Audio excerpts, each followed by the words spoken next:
Baik, kita berjumpa di sesi ketiga. Bapak Ibu, selamat datang kembali. Di dua sesi sebelumnya, kita telah membahas nilai strategis asuransi dan bagaimana mengintegrasikannya ke dalam manajemen risiko.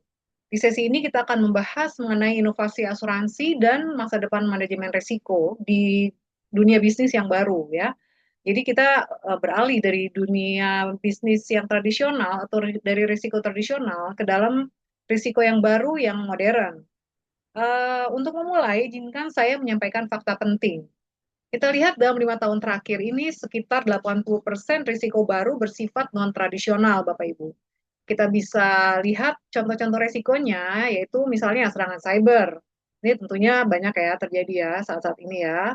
Lalu ada gangguan rantai pasok global, ada climate change, lalu ada risiko reputasi digital. Nah, risiko-risiko baru di masa teknologi yang canggih ini kita bisa lihat bahwa dengan model manajemen risiko konvensional saja tidak cukup ya Bapak Ibu ya. Kita perlu inovasi, teknologi, dan pendekatan baru agar kita siap menghadapi risiko yang lebih modern. Kita lihat di sesi berikutnya kita bisa mengkategorikan risiko-risiko di manajemen risiko yang baru ini ke dalam beberapa kategori risiko yaitu cyber risk, supply chain disruption, climate dan ESG risk, dan human capital risk. Untuk cyber risk sendiri, dunia asuransi sudah menawarkan pelindungannya melalui cyber risk insurance ya Bapak Ibu. Bisa menghubungi agen asuransi terdekat dari Bapak Ibu untuk mendapatkan informasi lebih lanjut mengenai cyber risk insurance ini. Lalu ada supply chain disruption yang mungkin saya bisa informasikan ya di sini. Dengan adanya pandemi, tentu saja akan ada terjadi gangguan di dalam supply chain ya atau rantai pasok. Lalu geopolitik juga mempengaruhi. Lalu ada bencana alam juga yang bisa mempengaruhi supply chain ini. Untuk climate dan SG risk di sini kita bisa lihat ya bahwa dunia ini, bumi ini semakin hari semakin tua dan semakin uh, mana, uh, ada risiko climate di situ ya yang akan mempengaruhi keberlangsungan bisnis kita. Tekanan regulasi dan ekspektasi publik tentu saja menuntut perusahaan untuk tetap uh, melayani secara berkelanjutan, tapi juga tetap memperhatikan iklim yang terjadi saat ini ya. Lalu untuk human capital risk kita bisa lihat dan kita bisa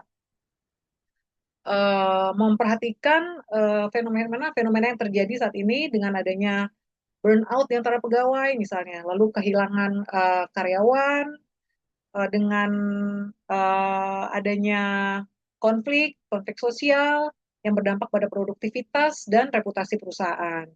Tantangannya, banyak dari risiko ini tidak bisa diprediksi secara tradisional, Bapak Ibu. Sehingga perusahaan harus lebih adaptif dan inovatif dalam menghadapinya. Lalu kita bisa eh, lihat di slide berikutnya, inovasi dan teknologi asuransi yang ada di dalam dunia bisnis modern ini bisa kita manfaatkan untuk mengatasi risiko-risiko modern yang saat ini terjadi juga, Bapak Ibu. Kita bisa contohnya memanfaatkan big data atau AI. Lalu ada parametric insurance, ada mikroasuransi dan on-demand coverage. Lalu ada blockchain dan smart contract ya Bapak Ibu ya. Manfaat teknologi asuransi yang sudah kita bahas sebelumnya, misalnya cyber risk insurance dan lain sebagainya itu akan merespons risiko-risiko baru ini dengan lebih cepat, tepat, dan efisien. Lalu akan memastikan biaya premi tetap wajar dan mendukung keputusan asuransi berbasis data dan strategi. Kita bisa memanfaatkan keempat hal ini ya Bapak Ibu untuk uh, lebih memodernisasi manajemen risiko kita. Untuk uh, sebagai contoh ya, untuk big data dan AI, kita bisa memanfaatkan hal tersebut untuk membantu perusahaan menilai risiko dengan lebih cepat, tentu saja, dan juga lebih akurat, serta mempercepat proses klaim. Lalu dengan adanya parametric insurance, klaim bisa dibayarkan berdasarkan indikator terukur, bukan investasi yang panjang atau bertele-tele. Lalu dengan mikroasuransi, bisa memberikan perlindungan yang fleksibel bagi unit kecil dan menengah ya. Lalu dengan adanya blockchain dan smart contract bisa merespon resiko baru dengan lebih cepat, tepat, dan efisien, Bapak Ibu, sambil tetap menjaga biaya premi yang wajar. Jadi kita sangat amat terbantu dengan adanya teknologi canggih ini ya Bapak Ibu ya. Nah, lalu kita lihat berikutnya adalah profesional-profesional baru di dunia manajemen risiko di era yang baru. Kita bisa lihat di sini kompetensi-kompetensi kunci, yaitu analisis risiko berbasis data, komunikasi lintas fungsi, kolaborasi dengan insurer dan pihak ketiga. Peran strategis apa sih yang bisa didapatkan melalui profesional di risiko yang baru ini? Tentu saja mereka adalah strategic partner kita, di mana mereka bisa membantu kita untuk meningkatkan efektivitas keputusan bisnis, membantu organisasi agar lebih tangguh dan tahan terhadap resiko-resiko baru, lalu mengoptimalkan perlindungan asuransi tentu saja.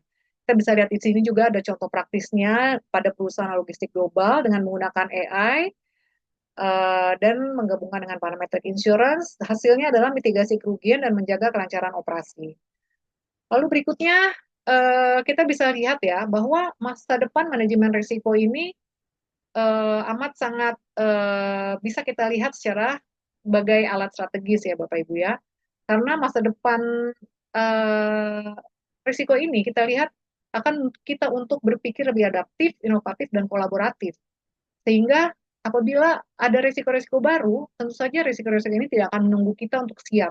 Kita yang harus siap terlebih dahulu, dan harus siap menggabungkan teknologi, strategi, dan asuransi dengan cerdas, dengan efektif, dan dengan lebih efisien, sehingga kita bisa menghadapi risiko baru ini dengan lebih taktis. Lalu call to action ya kita bisa lihat ya di slide ini kita bisa menjadikan asuransi dan manajemen risiko sebagai alat strategis tentu saja, bukan hanya sekedar formalitas. Dan kita siap menghadapi tantangan bisnis di masa depan dengan data, inovasi, dan kolaborasi antara semua bagian dan antara profesional profesional pekerja-pekerja di dunia manajemen risiko dan asuransi. Dan pada akhirnya manajemen risiko modern bukan sekedar menghindari kerugian, tetapi menciptakan organisasi yang resilient, adaptif, dan siap menghadapi peluang di tengah ketidakpastian, Bapak Ibu. Oleh karena itu, eh, inilah yang bisa saya sampaikan pada sharing session kali ini. Mari kita jadikan asuransi dan manajemen risiko sebagai alat strategis, bukan hanya formalitas untuk menghadapi tantangan bisnis masa depan. Terima kasih atas perhatian Bapak Ibu sekalian, dan saya menantikan diskusi dan sudut pandang dari uh, Bapak Ibu sekalian mengenai manajemen risiko dan asuransi yang sudah kita bicarakan pada hari ini. Semoga sharing session kita hari ini kita mendapatkan bisa memberikan inspirasi bagi Bapak Ibu sekalian. Sampai jumpa di sharing berikutnya dan terima kasih atas perhatian Bapak Ibu.